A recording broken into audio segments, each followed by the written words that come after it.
All right, come on in. Stay a while. It's time to get coached up with another edition of the Coach Scott Field Show. You might be watching us on DBTV, a national and international cable network that is a first of its kind. That's 3 o'clock Eastern Time. Or you could be seeing us on CSTV, 7 p.m. on Wednesdays, or the Rewind Sports 60 networks and channels. Thanks for choosing us for your viewership options. I am beyond grateful. You could be listening to us in podcast form, and if that's the case, Louis Soho and I say turn that knob up. We're about to put that flavor in your ear, baby. And for all those algorithms out there, please like and follow the Coach Scott Field Show Facebook page and subscribe for free over to our YouTube channel, the Coach Scott Field Show. Let's waste no more time on that business. Let's welcome in our guest, my man, my brother, Louis Soho. Louis, how are you, brother? Hey, Coach, how are you? I'm so grateful. Thank you for having me and your show. And like you say, a long time, but you look just like 20 years ago. No, you look great, brother. I'm glad you're doing well, and looks like you're staying in great shape. You look healthy, and it's just so good to reconnect again, my brother. Thank you. Likewise.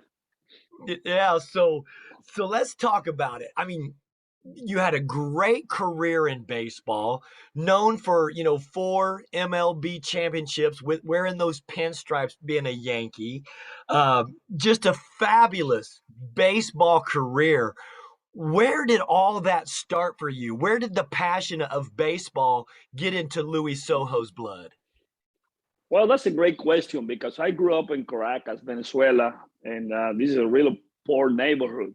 My dad, he was a cab driver. He raised 6 kids, and my oldest brother, Hernan, God bless, he was playing baseball, basketball, volleyball, soccer. He was doing basically everything, right?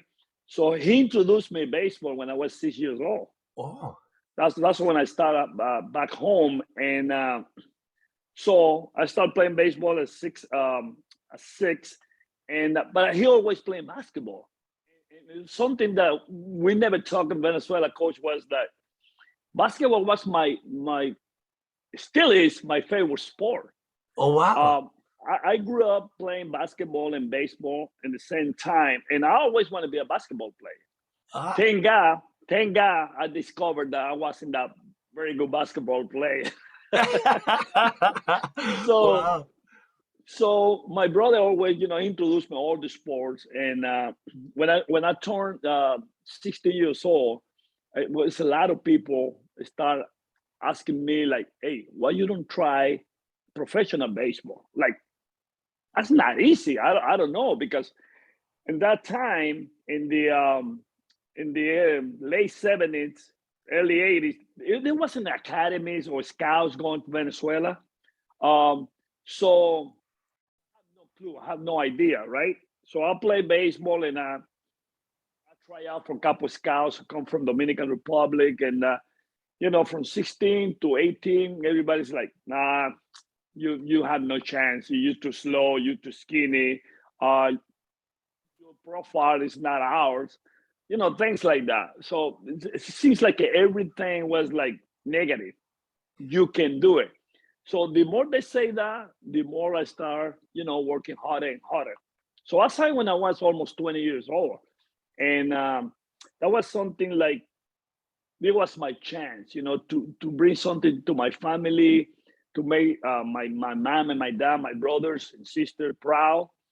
And thank God, I signed with Cardinals back in Barquisimeto, and 2 months later, I signed with the Blue Jays in the United States. Wow, I didn't realize that you had the passion for basketball, but baseball was lucky to have you.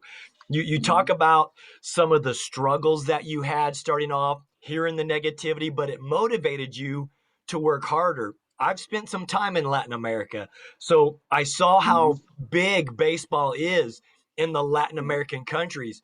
Who were your role models? Who did Mhm. you want to be like when you were, just kind of playing baseball at a young age? Yeah, when in the 70s, late 70s, and early 80s, we only have six big leaguers, six only. And Dave Concepcion in the Big Red Machine, Yeah. Cincinnati. He was in the in commercials down in Venezuela. You know, he was like the main guy. So I told my dad one time, I said, Dad, I want to be like that guy. I mean, you know, I like the way he plays. He hustle. He enjoyed the game. And he said, my dad had no clue what a baseball is. You know, he never understood the game. So he said, you think you can do that? I said, I think I can do it. So he was my idol. And when I met him in 1986, my first year as professional baseball and down in Venezuela. And when I met him, I admired him more because he you know, he showed me a lot of things. And because I was copy everything he was doing. You know, Wow. the way he ran, the way he hit, the way he catches the ball and stuff like that. And I got to first base, he told me, hey, I really appreciate what you do. You know, like you try to imitate what I do, but Dave Concepcion is only one. You got to create your own style.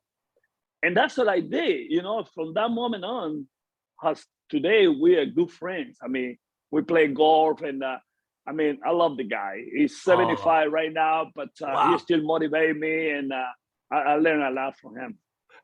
I love that you share that story because I grew up in Indiana. Of course, it's a big Mhm. basketball state, Right? but Riverfront Stadium was only about a 3 hour drive from where I Wow. lived.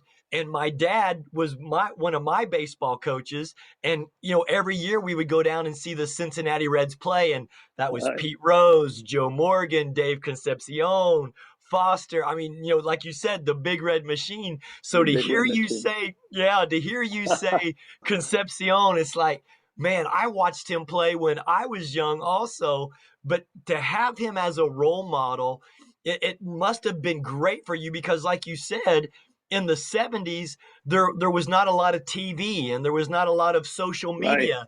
So to be able to have an idol to follow and emulate, then now you got a generation that you're inspiring who wants to be the next Louis Soho. Right. Right.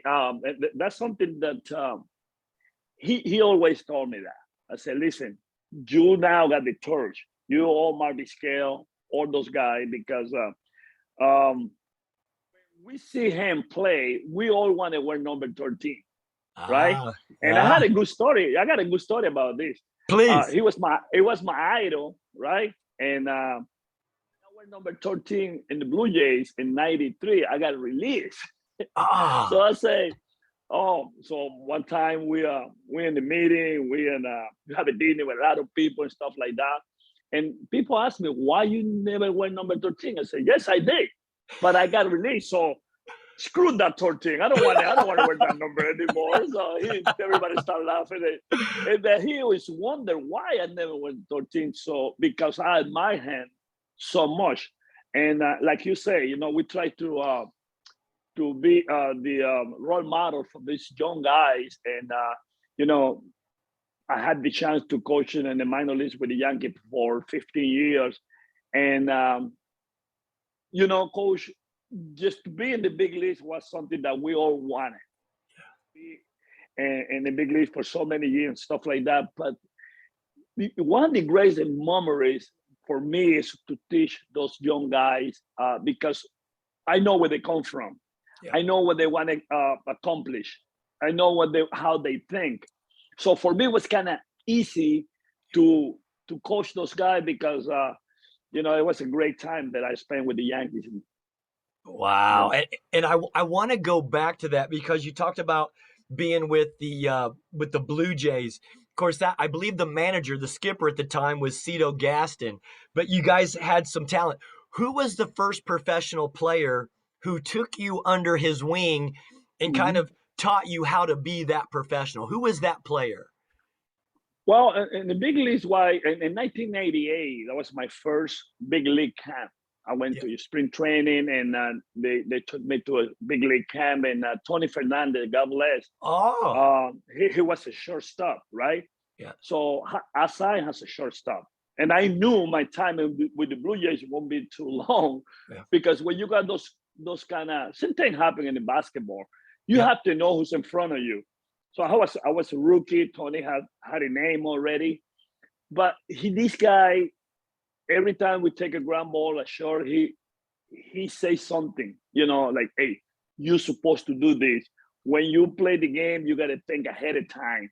Don't let people distract you and just watch the stand, or just focus on what you want to do. I mean, this guy was so great, because I'm going to tell you one thing about, I don't know if I think basketball happened too. When you see a guy who play your position, they don't want to talk to you. Yeah. And by then they say, like, you can take ground balls with the regular. If you're a rookie or if you're the extra guy, you can take ground ball with the regular.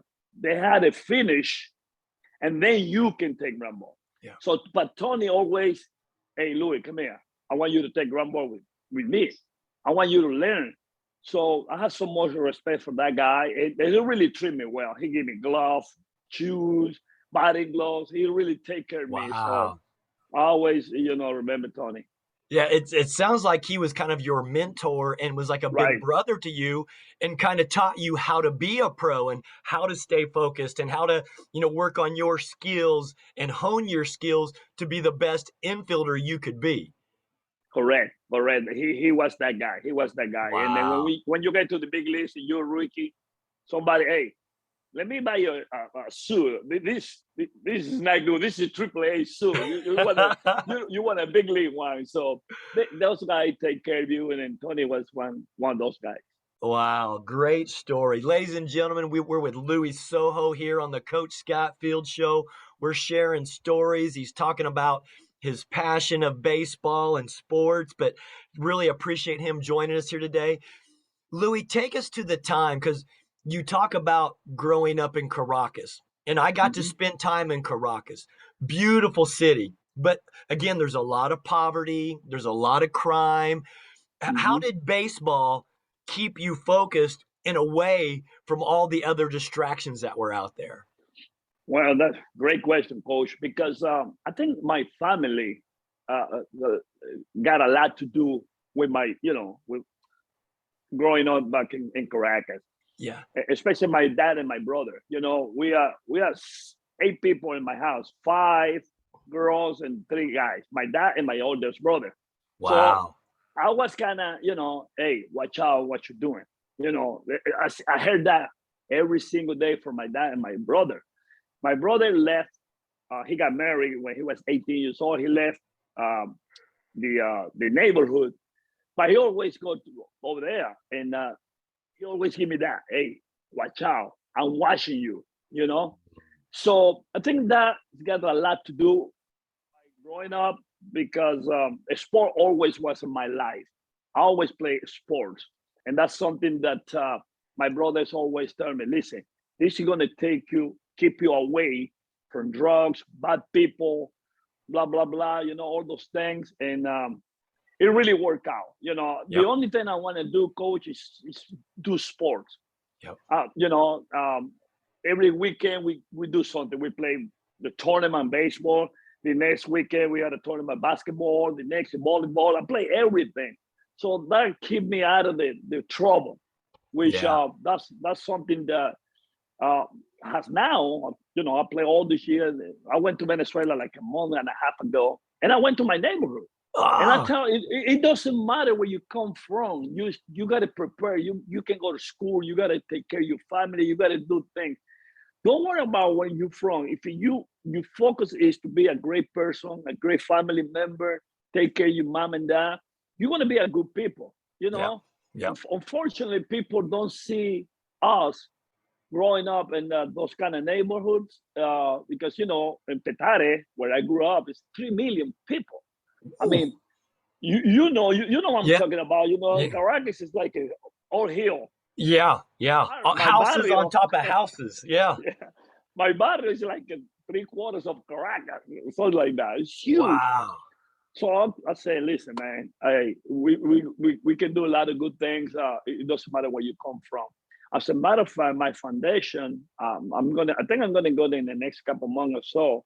We're gonna do something big there because the situation right now is it's tough, but I wanna get the younger guy to be somebody. Oh man, Louis, that's your heart and your soul and your purpose. Always giving back to your people and to your Right. country and to your community.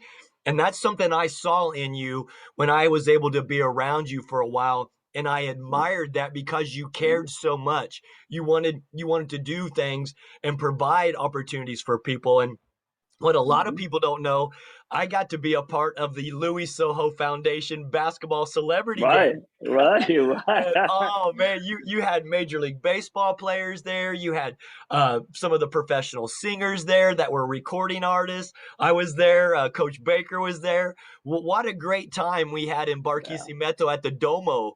And Hmm. man, just to put on that Louis Soho jersey myself, I felt so much pride because I had so much respect for you and what you had accomplished. But I saw how important it was for you to give back to your community. Yeah, great time, and that's what I want to start doing it again.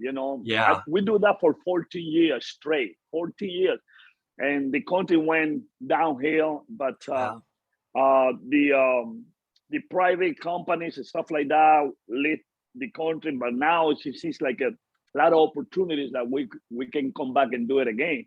Oh, So, but the main focus is going to be the younger guys, the yeah. younger guys. I already talked to a few people, ex former big leaguers, friends back home, and they say, "Louis, I'm here. I'm going to support you," and that's what I want to do.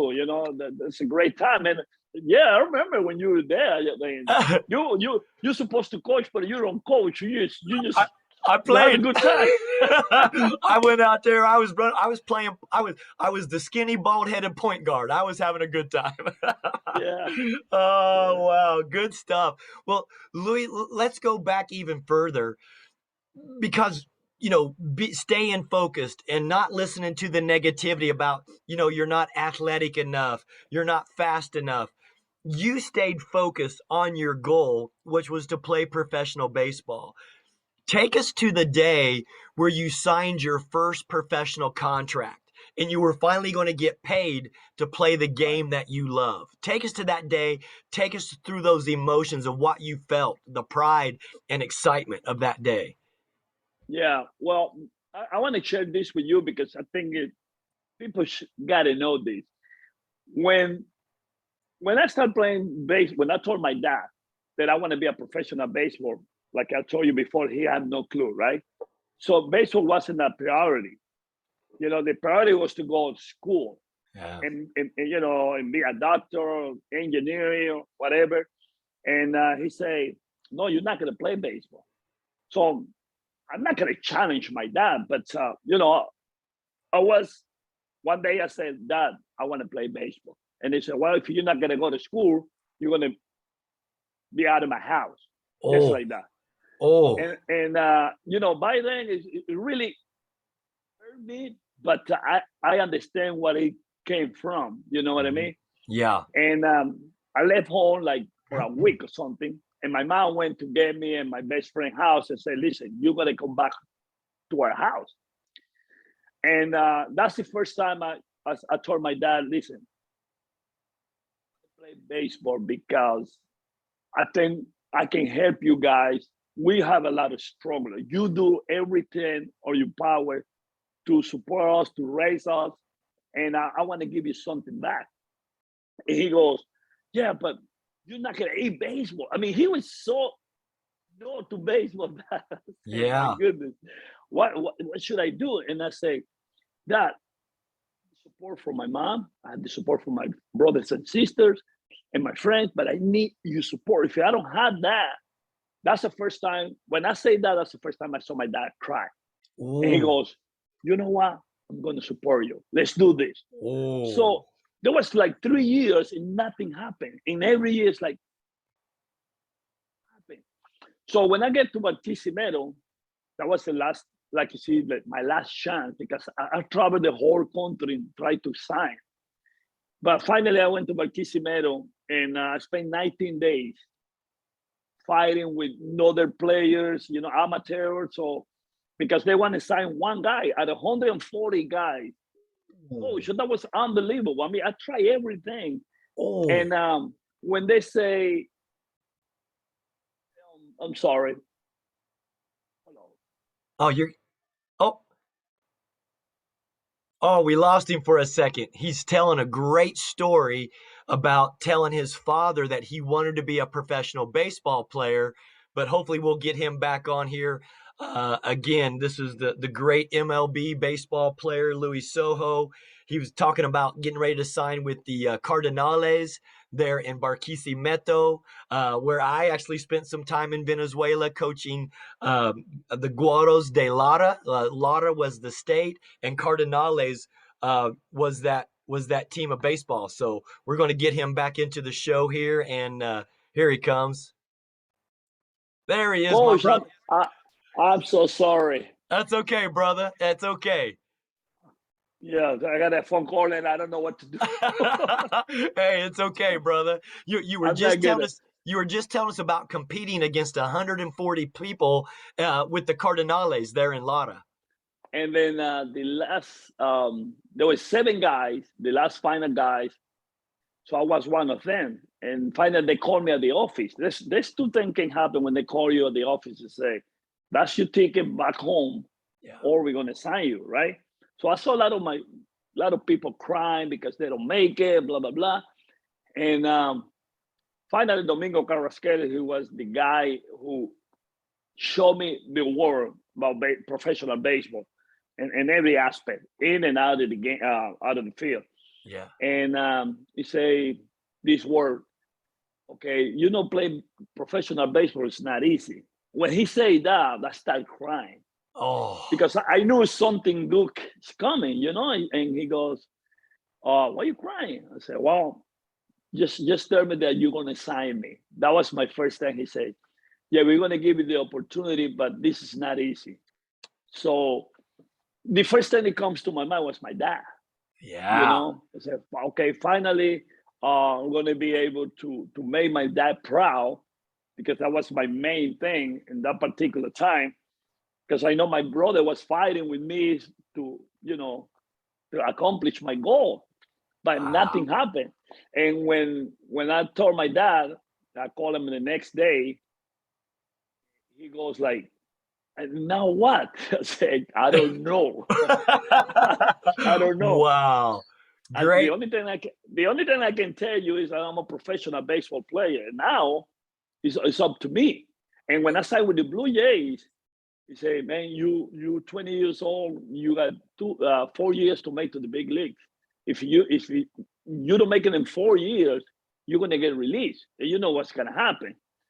So that word stuck in my mind too. And thank God, in 3.5 years, I was in the big leagues already. Yeah. Wow. Louis, great story. I mean, I almost wanted to tear up hearing you tell that story Yeah. because it's so emotional. And the fact Yeah. that you got the support from your father finally, now you've signed a contract, you've made it, you had to compete for that position, and now you're living your dream. How about what was it like when you came to America and you're playing with the Toronto Blue Jays? Take us through that. What was it like coming to America for the first time, getting into minor league baseball and working your way up? Yeah, that was funny. I remember I got to Miami and we got a shuttle Oh, to Dunedin, and it was like 4 hours drive, right? ooh, ooh. Miami to Tampa, Oh yeah, because yeah. in the past they used to have like those small planes. Yep, Remember, they don't have those big yep, planes like they yep, do yep. now. And so the shuttle. So I was, where we going? It was raining. It was raining so hard, right? So the next day I get to the field and I don't speak no English. I can't communicate with nobody. The only thing I know is I have my glove. This Yeah. is a baseball. This is a bat. That's what I came here just to play baseball, right? Yeah. So, so I remember one friend. One friend told me, "Listen, the one thing you got to do, the first thing you got to do is to try to learn English. Ooh, Don't be like the other kids and try to avoid when the American guy is talking to you. Don't ignore him. All right, just listen and try to pick words up. Yeah. So when we break camp, coach, we got 12 Latin guys to the team. 12. I mean, like a half a team was Yeah. Latino. So we had no choice. So everybody speak, our Yeah. Latin guys Yeah. are talking and talking. I said, man, this is not for me. So I was looking for Willie Blair. Willie Blair is a right-handed pitcher, Yeah. American guy. He goes, hey, I know you always try to speak English. I said, yeah, in a bad way, but I want to learn. He said, okay, let's do something. I'm gonna teach you some words in English, and you're gonna teach me some words in Spanish. I don't want no bad word. I don't want you to curse. I don't want you to do that. Just something like we're gonna use daily. Yeah. And this guy, coach, after the season was over, he was speaking fluent Spanish. Wow. Willie Blair, and he ended up playing Barquisimeto with me. I took him over there, and I was so struggle with the English. And that year, I was in instructional league. Okay. After the season, they took like all the prospects to the instructional league. And it was 50 players, only two Latins, me and another Dominican. That's why I was able to communicate and try to learn the language. And, it didn't work out because the one thing I want to do when I retired, it was coaching in the United States, coaching the younger guys. And, Yeah. with my broken English, I think I passed the test. Oh, Louis, good stuff. Willie Blair. And you think about sports. The things that's so beautiful about sports are the relationships. You build Right. so many relationships with people who are like-minded, who are competitive. I mean, yes, it's professional and there is a business and you got to, sign your contracts, but the relationships that you build through sports are things that last forever, just like you and I talking now Mhm. through sport. And Right. I think that's such a beautiful thing about sports. What are some other things that you have taken throughout your career and through your journey, other than relationships, that has molded you to be the Louis Soho you are today? Well, for me, like I said before, motivate the younger guys. Yeah. Coach, something that I learned, and I see that as a player, but when I get to coach, Latin guys, they're so insecure Yeah. because they think, in baseball especially, they think the American guys don't like us. Ah. And this is what I'm going. Oh, no, they prefer the American guys because we're Latin, blah, blah, blah. So, in some points, I think in the same way. Yeah. But when I start coaching, I say, no, these guys, they're wrong. I mean, we're wrong because they can say anything about the American players, right? Or American coaches. And when I start coaching, I told the guys, listen, you know how many, you have no idea how many American guys I have as a friend. Now that I understand, it's not that they don't like us, they can communicate with us. First, number Ah. one. Number one. All right. So if you put in this perspective, you say they don't like us. No, you don't like them. you Ah. know, Yeah. because you're always talking about the American kids. Oh, Yeah. they're treating different. No, it's because they can't communicate. And one Yeah. thing I try to teach those guys is to know the language.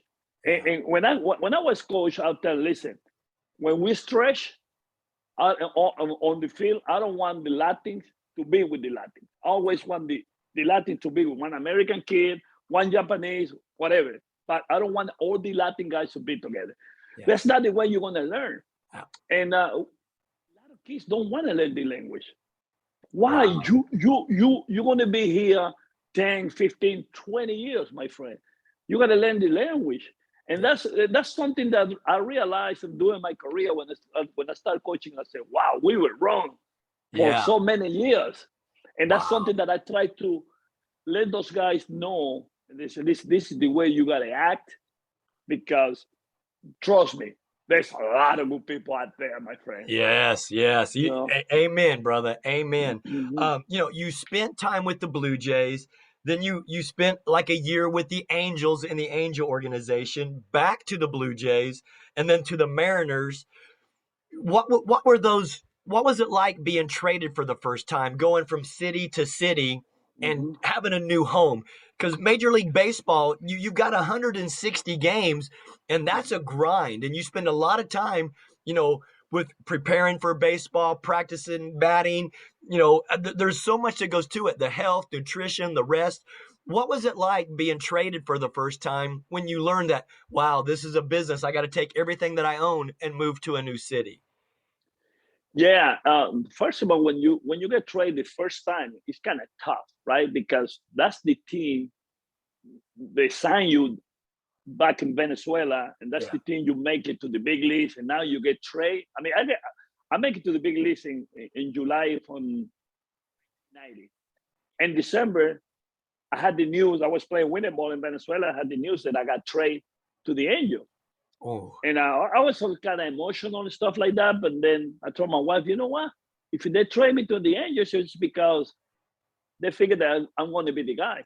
My experience with the Angels wasn't the best. Um, they trade me back to the Blue Jays, and I was yeah. oh, okay. And wow, that was that was a nightmare. The 1993, it was a nightmare. We win that year. Yeah.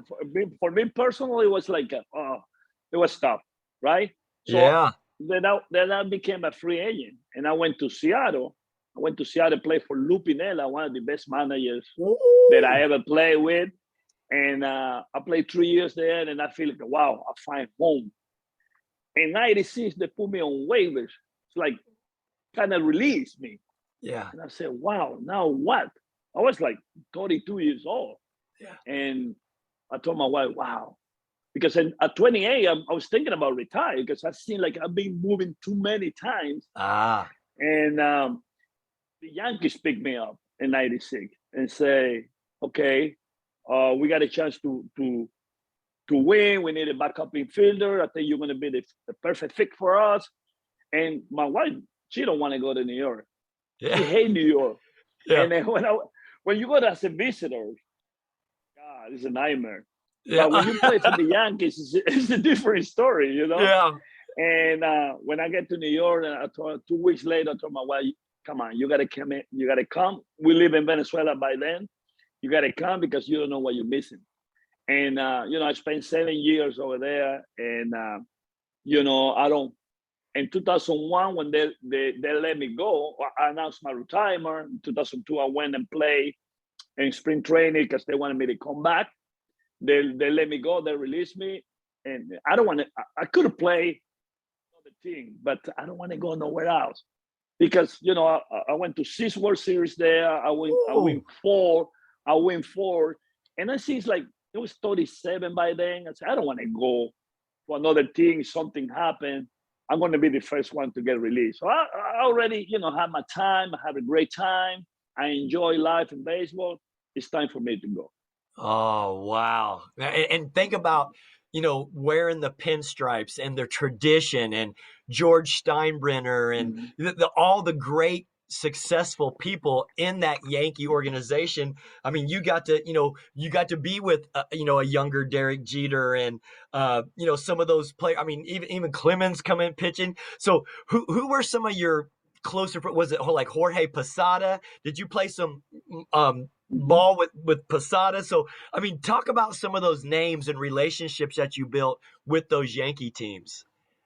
Yeah, I got there '96, and I'm an easygoing guy. I mean, Yeah. I get along with everybody, and but if I want to pick one guy and say this guy's my friend, he's got to be Derek Jeter because Oh, the different. I'm 10 years older than him, yeah.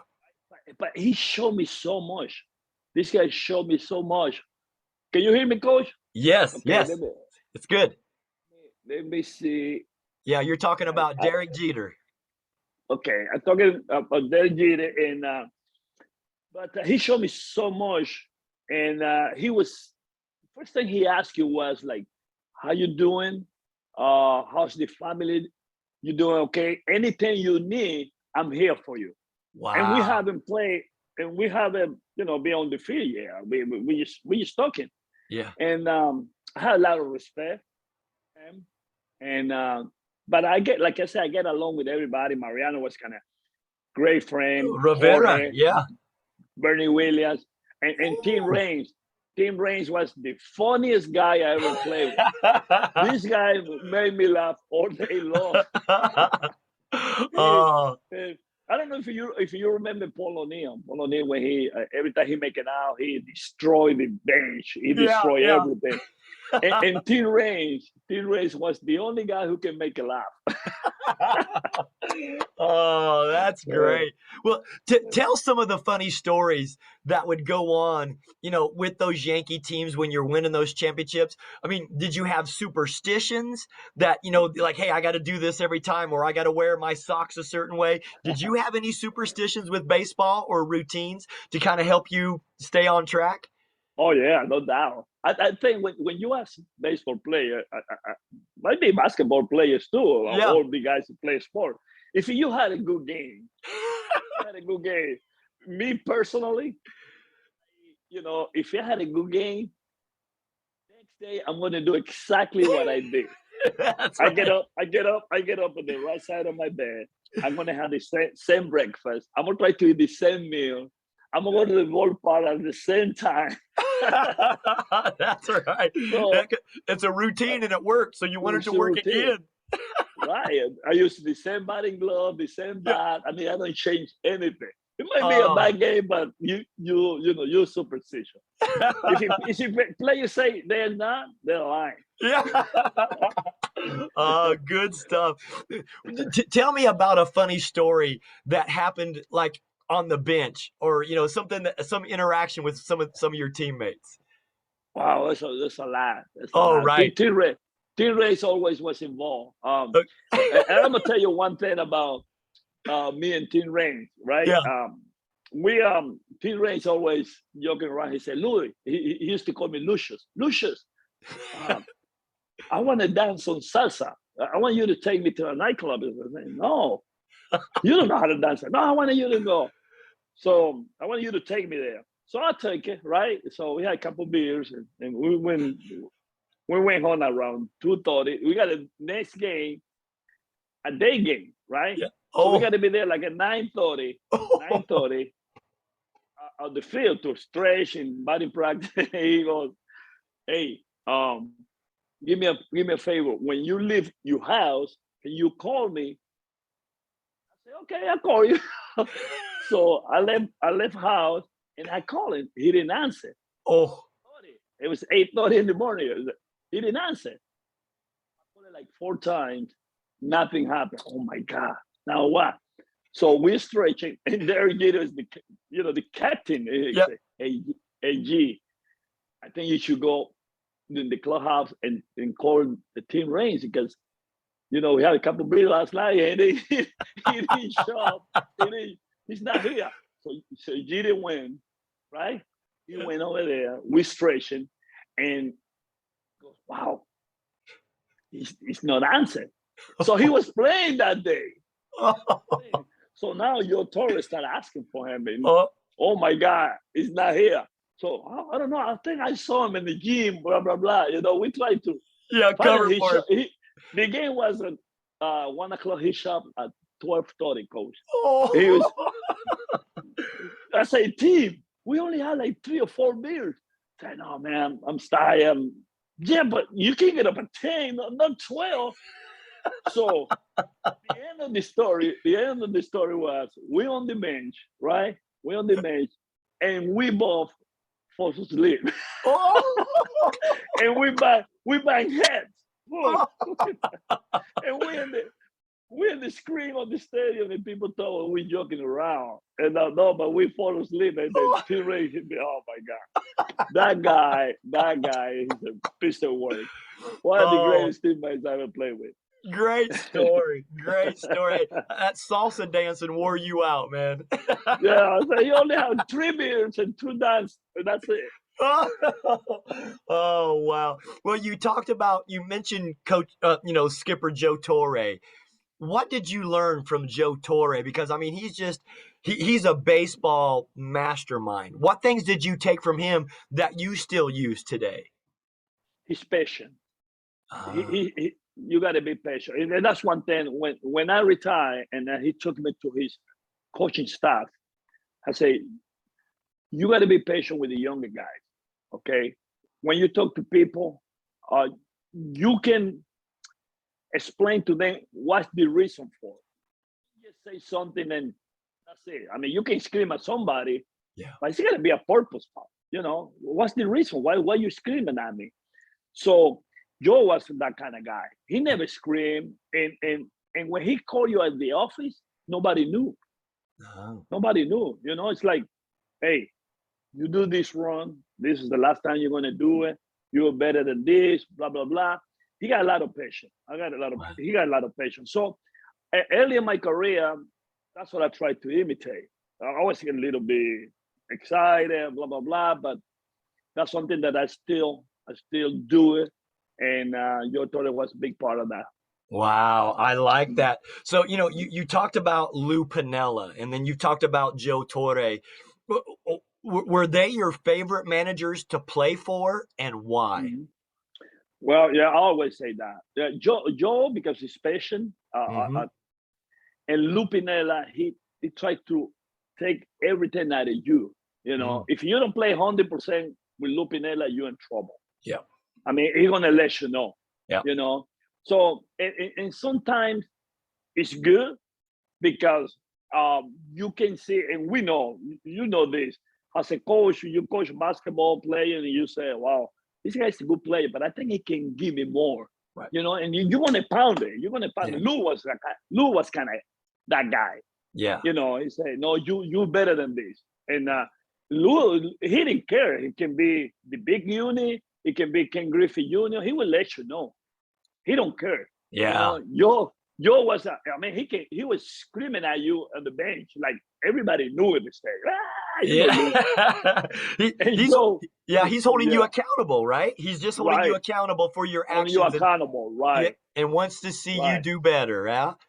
And I like Joe wasn't like that. Joe was like, you know, he talked to you at the office. You know, he was very calm and he said, "Listen, man, you're a good player. Blah blah. Do this. I think if you try this, your game's gonna elevate. Blah blah blah. You know."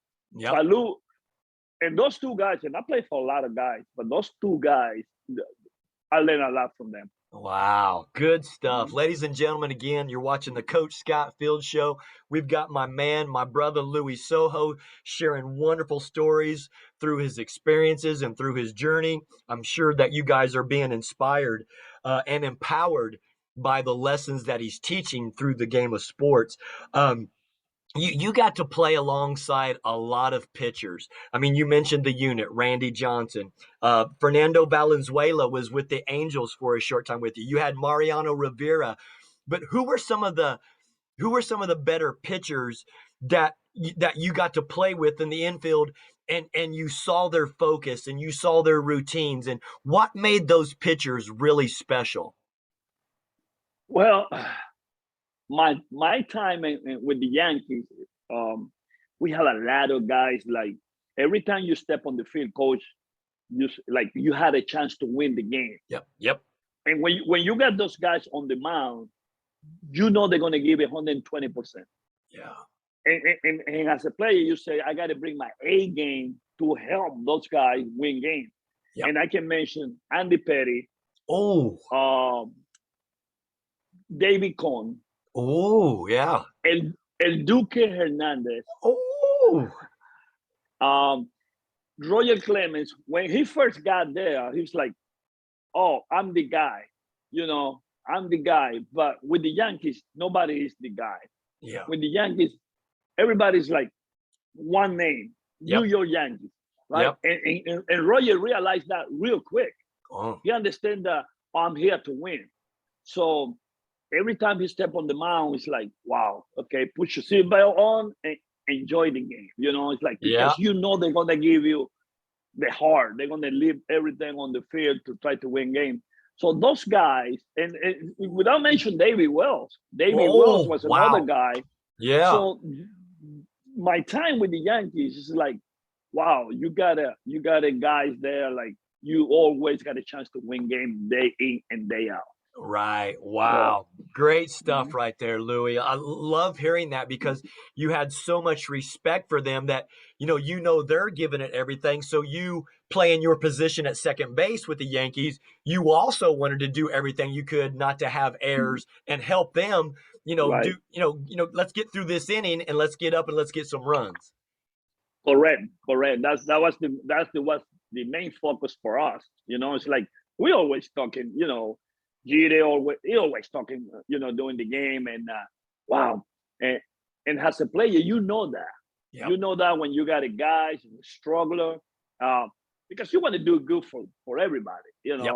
Let's say you got another name, a guy was struggling, and then you want to play the best defense and stuff like that to try to help those guys to survive that day. Yeah. But with those guys that I mentioned, it's like it makes your job a lot easy. You know what I Yeah. mean? It's like, Yeah. okay, I'm going to do my job because he's going to do his. That's right. I don't have to Yeah. worry about too much.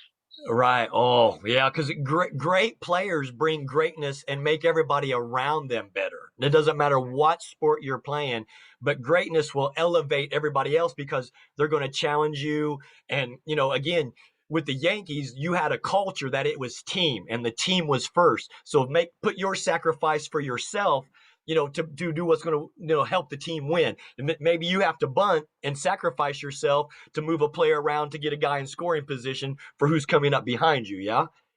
Exactly, exactly. Yeah. And that's something that you respect too, because when people start to understand that teams going first than players, Yeah. it makes your job a lot easy, Yeah. And Yeah. Gide, Mariano, they were big part of that, Yeah. because Yeah. I played 7 years. I played 7 years with those guys, and every year Mm. was like, okay, doing spring training. The main focus was when we, show the trophy in October. That was our main focus, and we Yep. haven't played one game yet, Yep. you know. And I play for another teams, and I'm not gonna mention, but I Yep. see a lot of guys that they just thinking about my numbers, my Yep. contract next year, blah blah blah. Yep. You're never gonna win like that. That's You're never right. gonna win like that. That's right. I mean, when everybody had the same mission, the same vision, the same goal, and everybody's working towards that goal, now you've got a culture established through your daily actions and your daily repetition, no matter what your job is or what your role is with that team. That's correct. Yeah. Yeah, Mhm. good stuff there, my friend. Again, we got Louis Soho on here. We've got about 8 or 9 more minutes.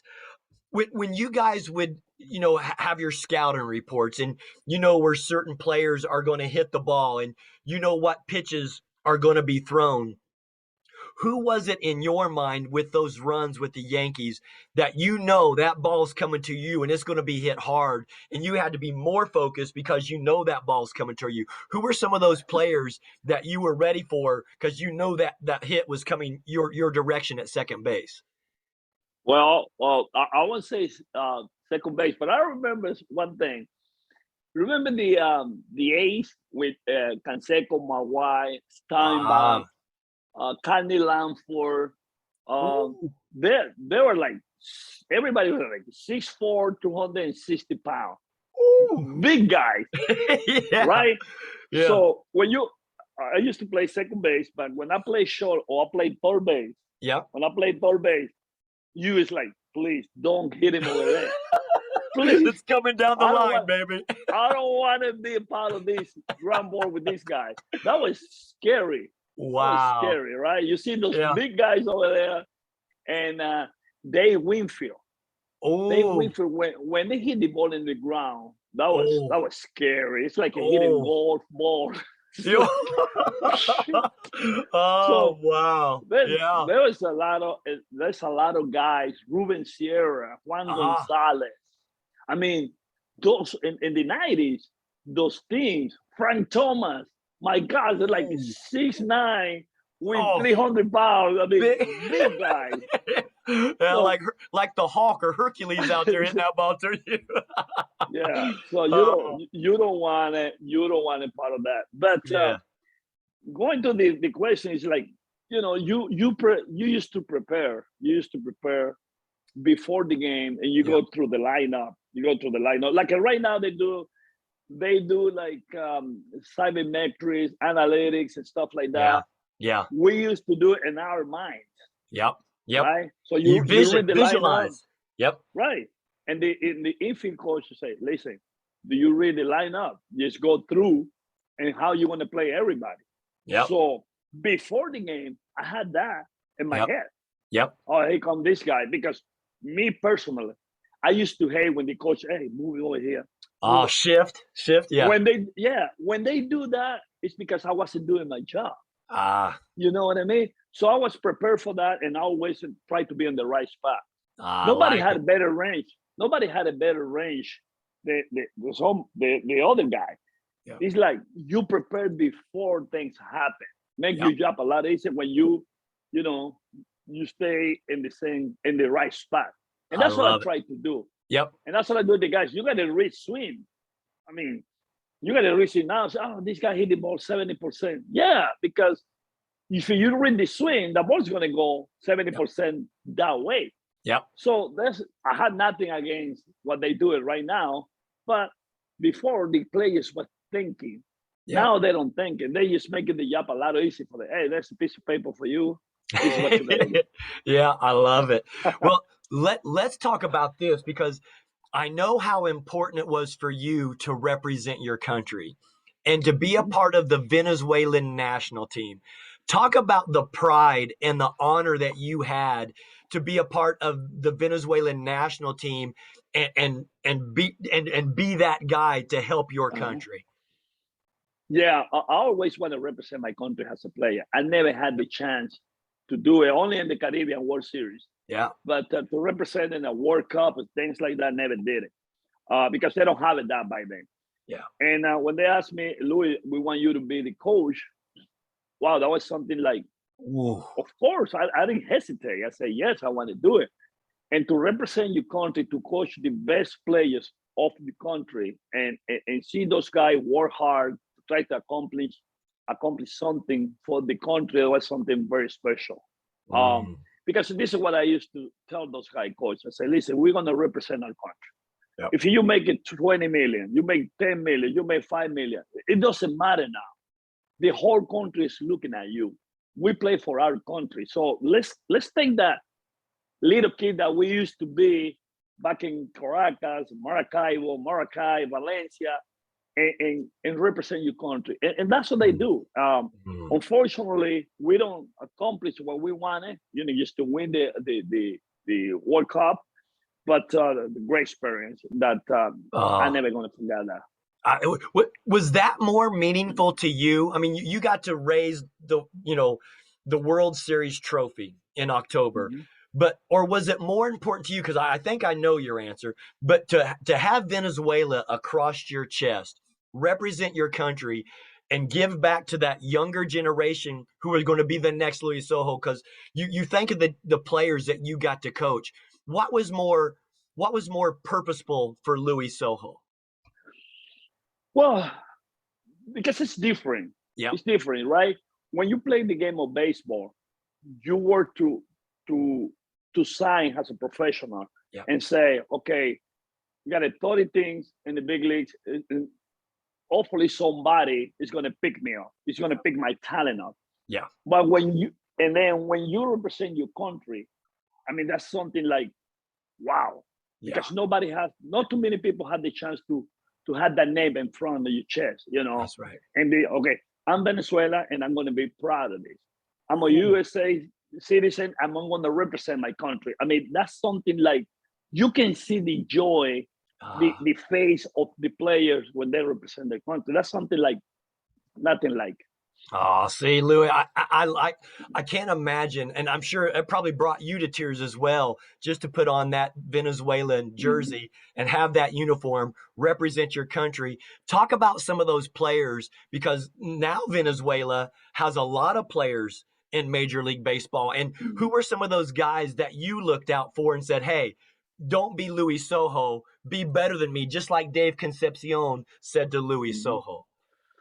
Well, I had a lot of guys that especially in 2006 when I had Miguel Cabrera, I had a Ooh. Bobby Abreu, Omar Ah, Vizquel, ah, Johan Santana.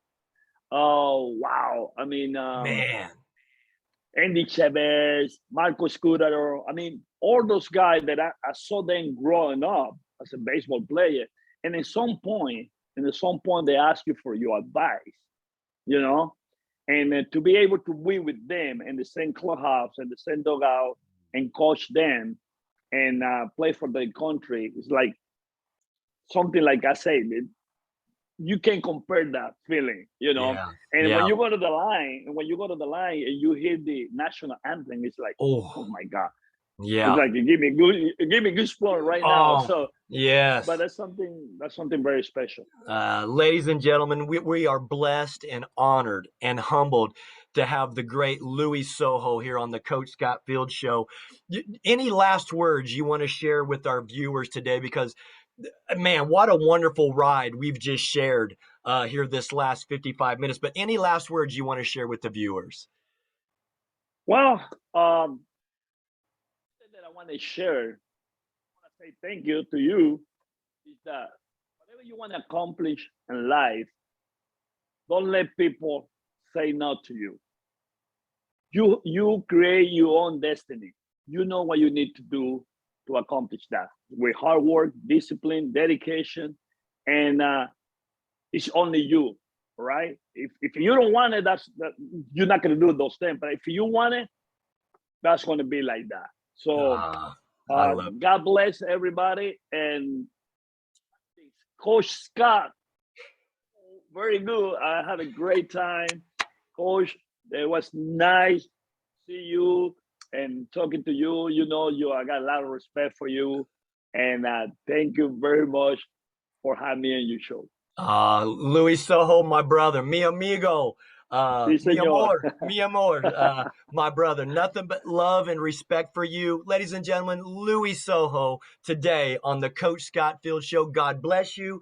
God bless your family and continue to impact those lives that I know that you're touching on a daily basis, my friend. God bless you. Thank you. I will do that. Thank you. Appreciate it.